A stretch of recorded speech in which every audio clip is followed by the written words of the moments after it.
All right. Happy Saturday, everyone. I want to welcome back Mr. Bill Reich because he's been quite a stranger to the videos and the deal structures, and you'll find out why. Welcome back, Mr. Bill. Thank you, Chris. Always a pleasure to be here. First and foremost, for a shameless plug, your shirt is quite wonderful. And if they want wonderful gear like you, they can go to wickedsmartgear.com. Side note. There you go. All right.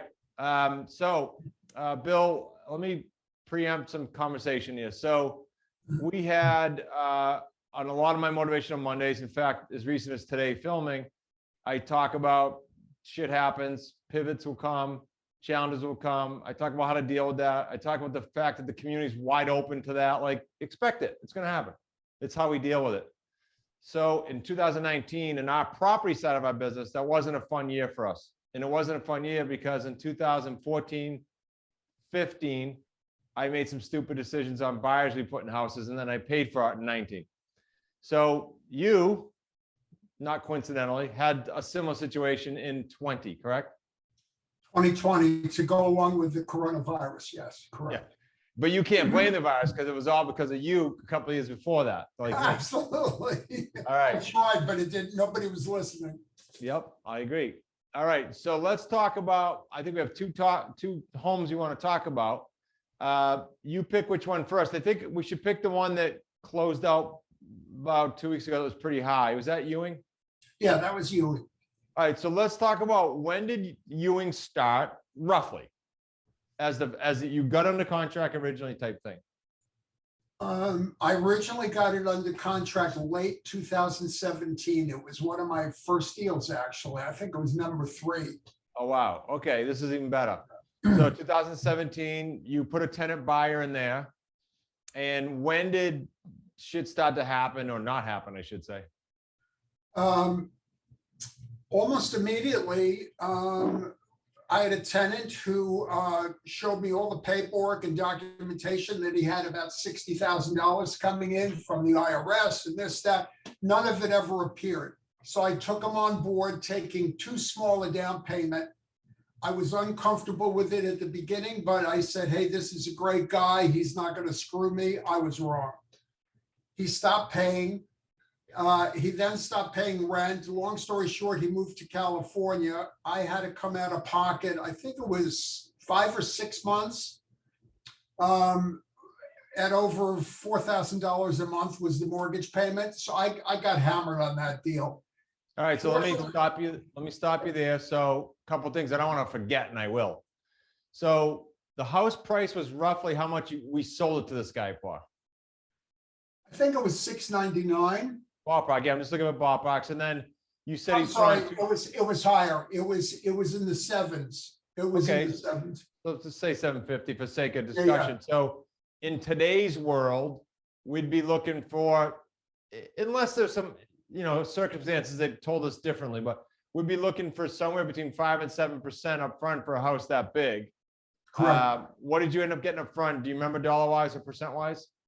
It wasn't even 2% because he said, I'll pay you Tuesday for a hamburger today kind of thing. And I trusted him. Yeah. Okay. So big lesson. I'll say it in my words, but I want your take on it. You are a people person. I just said to Nick, when Bill meets these new buyers on the new deal you're working on, he's great with people.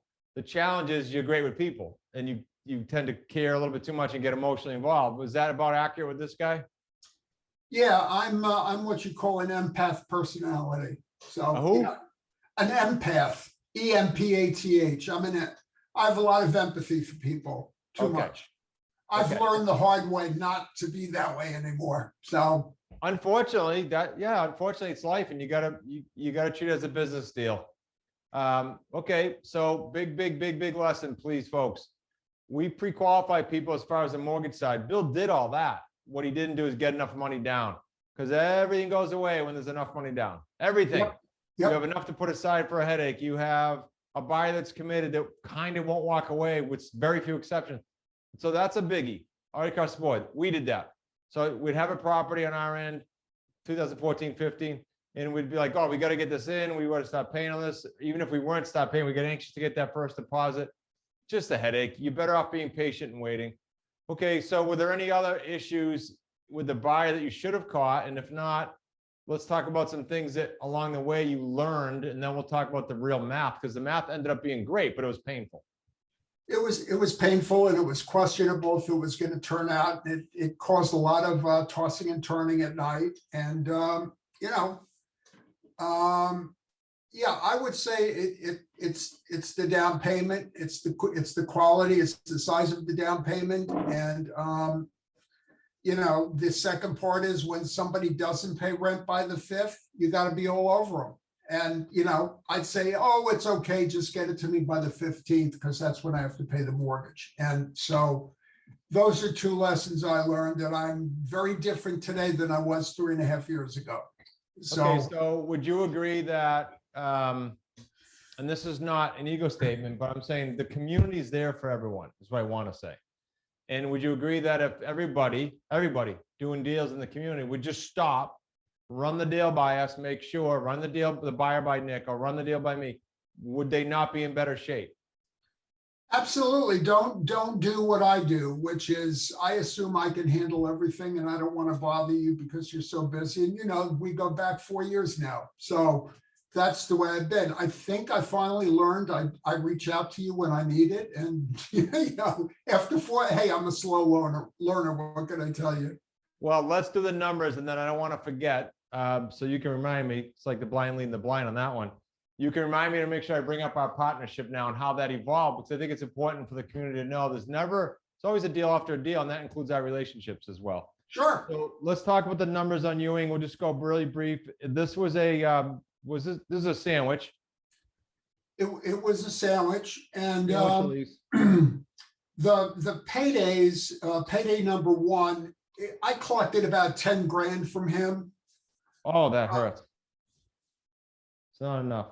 And then I was fortunate to find a new tenant buyer who was just wonderful. For 3 solid years, they paid like clockwork, and they gave me a total of $50,000 down. Which is more realistic, not great, but more realistic. No, and that was over a 2-year period. They paid that out. $7,500 chunks, I think, every quarter for X number of, for a year and a half. Anyway, so payday number 1's totaled 60,000. Okay, stop there for 1 second. A, so I can catch up, and B, so I can clue these guys in. The source of this originally, do you remember? I know it was 17. Do you remember? I'm pretty sure it was an expired. Yeah, okay. And originally the term was set up as what with the seller? It was originally 3 years. 36 months. Do you happen to remember, and if you don't, it's okay, because we'll go to the end story, but the debt and the equity you promised back then? I don't have those numbers, but it was a fairly significant principal pay down. I think about $1,200 a month, $1,300 a month. Oh, okay. So I'll just put 1250 down here. We'll get to that. All right, then let's jump back to payday 2. Bill, do you remember the monthly payment to the mortgage? It was about $4 grand, you said, right? It was higher than that. It was about, I think it was 4,250, but it was more or less a break even. But I consider, I look at payday 2 as a minus, call it $13,000, because that's the outflow from my pocket when I had a Well, because you went empty. Exactly. Yeah. Now let me say that there's so many things in here we could talk about. So this is why this is coming out not as a deal structure, but as sort of a lesson video. And that is, okay, on the payday 2, Bill had massive principal pay down. So for some of you that go, what do you mean he didn't create a cash flow? There might have been a teeny cash flow, even if there's a negative 100, doesn't matter. There was $1,250 coming up for principal. That's why he structured what he did. But with it going empty, he was about minus 13K. And what I also want to say about our forms and our agreements, Bill did the right thing morally and ethically, but Bill could have caused a headache for the seller by giving the property back. There's all kinds of things he could have done. He played the game straight on, took his lumps, paid the bills, and dealt with it. So we're at minus 13 there in the course of the deal. Yeah, there was one other factor. I had negotiated a $400 a month rent credit for the first 24 months. So there was that offset. I think it was $9,600 total. Against the buyer? Against it was a credit to me when I closed with the seller. Wow. So you had the principal pay down plus this extra $400 credit. Yeah, so that kind of shows up in payday 3. Right. Okay. Right. So all said and done, here's the important part. Bill, you had tell me about the move out, and then we went and pivoted. We'll get there in a second, but was there anything about the move out, or was he just gone and we took it and got it? No, I love these tenants. They were gold. They were wonderful. And I worked very hard to get them a mortgage loan. I gave them a number of loan officers. Because of the pandemic, one of their businesses went south and they couldn't show enough income. Yep. And long story short, they could not qualify. And I was heartbroken. And they willingly said, look, we're just going to move out. And that's it. You've been wonderful. And, I felt badly, 40,000, 50,000 out of their pocket. But right. Well, Bill, let me insert this. We had one too. A nice woman worked for schools. It was one of our 2, COVID, out of 50 properties, 2 of them truly, legitimately affected by COVID. And she said, I have to leave. And she was in tears. But there's nothing we could have done because our seller, the clock was ticking, similar to this. So with this one, remind me, we pivoted and just went conventional to get it sold, correct? I listed it with a realtor I have a great relationship with. They've sold 4 of my properties. And it took them about a month, and then they started to get offers, and we ended up selling it at, I think it was 3% off our asking price, which was elevated in the first place. Well, let me explain. Yeah. So we had it sold for X to the tenant buyer. Unfortunately, the tenant buyer had to leave. Fortunately, the market had gone up. That's what Bill just referenced. So we went up a lot more than we would have if we had the buyer in there. Unfortunate for them, they had to leave. So yeah, I think we ended up with another $40,000 on top of what the tenant buyer had committed to. Selling wise, yeah. Yeah. Okay, so all said and done, because I'm just going to go to profit. Well, I'm going to go to realtor sells, right? Mm-hmm. Okay, we netted 103. Yeah, okay, I was going to say 101. 103,000 off the settlement statement, net. So all said and done, I didn't realize these numbers are pretty round. So all said and done is 150 grand. A lot of headaches. More importantly, in my opinion, a ton of lessons that Bill will take to the next 30 deals. Like he'll do the rest of his life. He'll have lessons learned. That's why I say to people, just don't let the curveballs trip you up for good. And also don't beat on yourself. Just say, great, I learned 5 more things and I'm a better investor, and boom, you go to the next deal. Is that, you have anything to add to that? Is that accurate? Yeah, I don't beat up on myself anymore. I rely on you to do that for me. Well, that's what we have for. All right, clear, blunt, and to the point. All right, so this one's 150. Bill, any nuances that I didn't bring up before we talk about the next one, which wasn't as big a profit, but I want to see if there's some repeat lessons. Anything else on this particular deal? No, I think that pretty much covers it.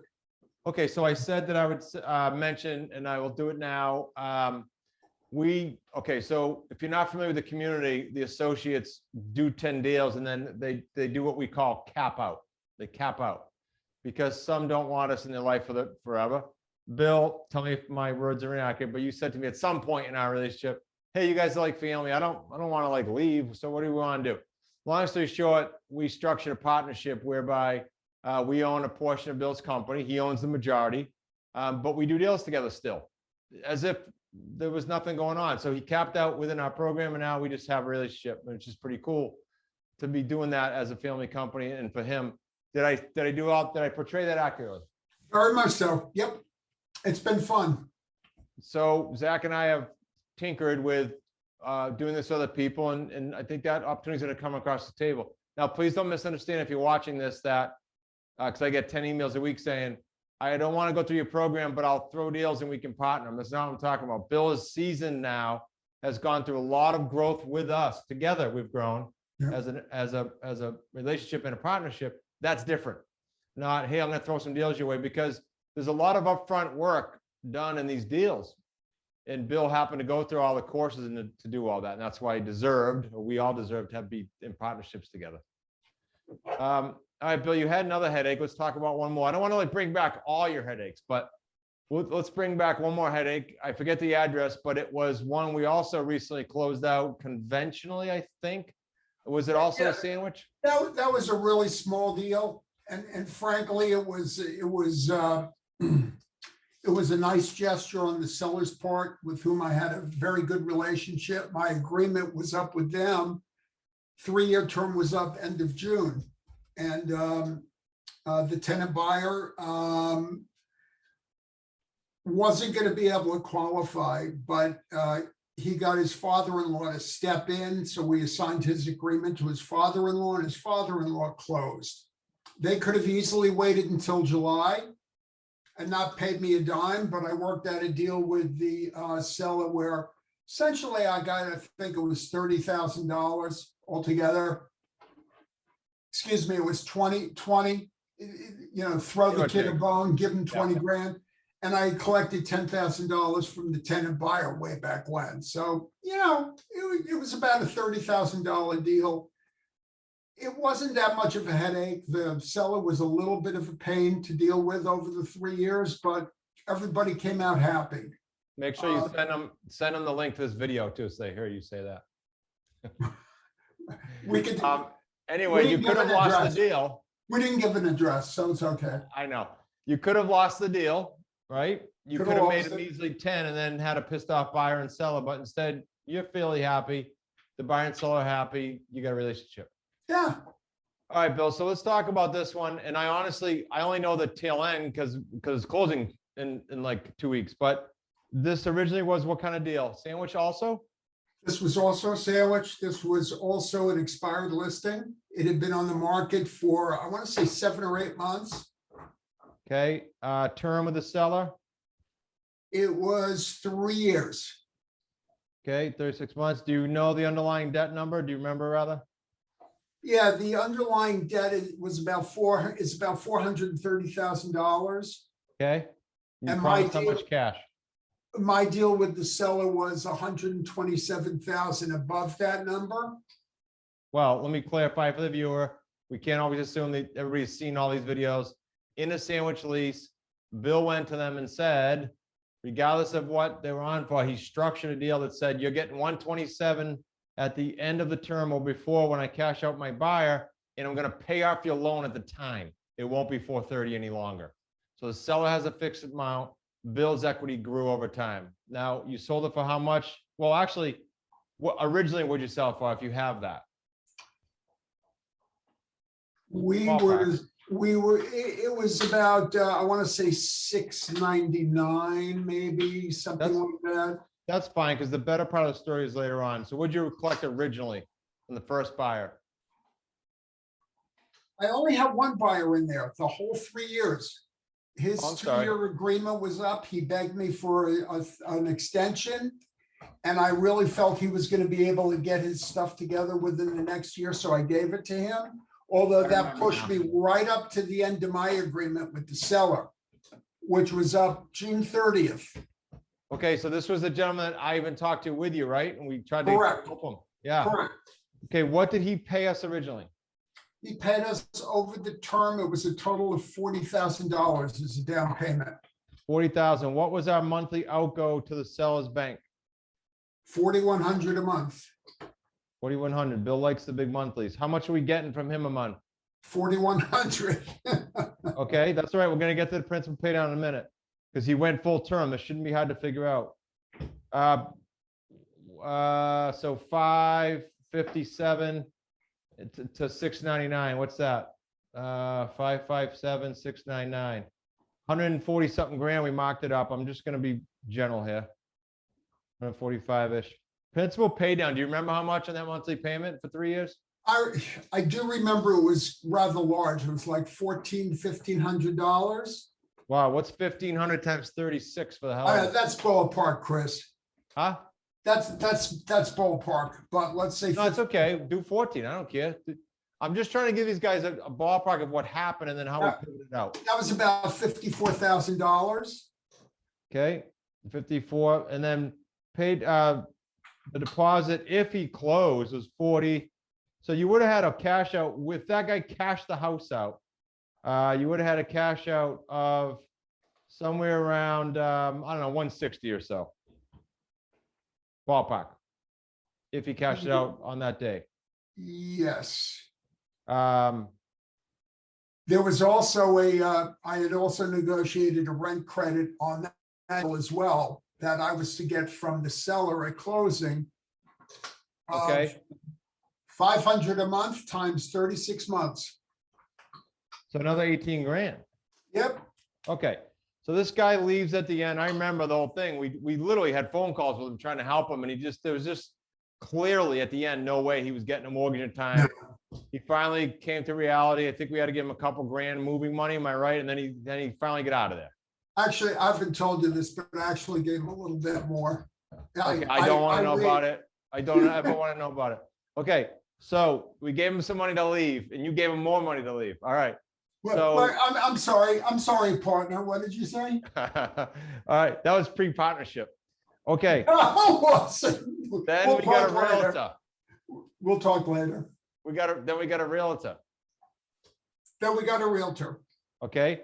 Did we sell it for more than the 699? Yes, we did. We How much? sold it for 727.5. 727,500. Okay, and there's a realtor involved, so it's probably close, very close to what we would have sold it for. We have a closing coming up here in 2.5, 3 weeks. It's all confirmed, unless you tell me something happened last night. No, it's all confirmed, and our net on that deal is going to be about 170,000. 170,000, conventional sale, payday 3. So I guess all this to say, it was a long video for lessons, and there's going to be probably a couple more here we'll mention on this one, but the last few deals here, you know, you're talking almost $400,000 or whatever the number is on these 3 little problem childs. 363, yeah, about 380, 390. And they're all done in the last 65 days. Right. Okay. So I guess, again, a big explanation point on, I'm not inviting headaches for the viewers. I'm just saying, if you get them, please understand there's an answer. Bill hung in there. I should have worn my gut grit shirt today, because seriously, like, there's a lot of grit. We talked a lot of times. Bill had a lot of restless nights. So, and here we are, nice little windfall. Now you have some gunpowder to build your business with. Yep. Sweet. Any nuances on this deal for high points before we wrap up? The only other thing I would mention is that at the very end, the seller called me just, in fact, early this week. And he said, you know, I've been going over the numbers. It looks like you're actually making more than we are. Oh, boo-hoo. And I said, yeah, but let me ask you a question. Are you getting what I promised you 3 years ago you would get? Correct. And he said, yes. He wanted me to actually waive the $500 a month run credit. He said, because you were breaking even, you got the exact same rent. You didn't need that. I said, but that's what we agreed to. And that, you know, I usually take a deal where I get a minimum $400 or $500 a month rent cash flow. Please tell me you didn't let your emotions get the better of you and you did not give in to that. No, I did not give Thank it to him. And I told him, that's our deal. Congrats. Now, very big point that I just thought of, Bill, and you know what I'm going to say next for the community. You've got to, when you do a sandwich lease, for the Wicked Smart viewers, you've got to file a notice of option or a memorandum of real estate, and you got that done on this deal? Yes, sir. Okay, so guess what? There's nothing that seller can do, even though he got amnesia for about a week, to Bill, because Bill will say, okay, I'm not ready to close then. We won't close it out. Now, we don't want that, but Bill has clouded that title, and that did come up for us once. It doesn't come up a lot, but sellers do on occasion get amnesia, and you say, no, that's our deal, like Bill handled it. And, oh, by the way, I can't release it then.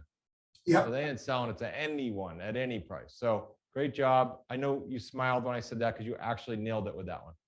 All right, Bill, congrats, really. And it's awesome to be partners, and it's awesome to look back and see what we pulled off. So great job. Thanks, Chris. If you guys want a strategy call because any of this confused you or you loved it and you want to learn more, just go to smartrealestatecoach.com/action. You will speak with our strategy expert, Brian O'Neill, or myself, or my son-in-law, Zach. It's only the three of us. Bill, any words of wisdom or nuggets that I didn't ask that you'd like the viewers to know, either about the community or about, I don't know, the deal structure, the hope, anything? Last minute nugget. What got me through a lot of the sleepless nights that I had was the ability to talk to some of the member partners in our group. And specifically, my high six buddies helped get me through this, urged me to hang in, and that was a big help. And that's in addition to all the support I got from you. So I can't tell you how soothing it is to have those voices and that support behind you. Yeah, right on. Thank you. Appreciate you. And we'll do many more, my man. Looking forward to it, Chris. Thank you.